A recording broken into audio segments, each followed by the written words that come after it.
पुरै नेपाली क्रिकेट जगत आज एकदमै खुसी भएको छ विराटनगर किङको सरप्राइज न्युजले गर्दाखेरि चाहिँ। म पनि एकदमै खुसी छु। एज अ नेपाली फ्यान जुन प्लेयरलाई टिभीमा हेरेर आएको थिएँ उहाँलाई चाहिँ अब ग्राउन्डमा हेर्न पाउने मौका पाएको छु मैले। म चाहिँ यो मौका छुटाउने छैन र थ्याङ्क यू विराटनगर किङ्स।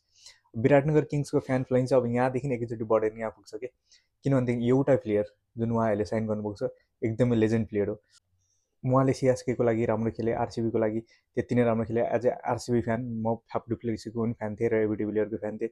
तर अब एबी डिभिलियरलाई हेर्न पाउँछु पाउँदिनँ थाहा छैन, तर फाफ डुप्लेक्सीलाई अब चाहिँ एक्चुअल ग्राउन्डमा हेर्न पाउँछु।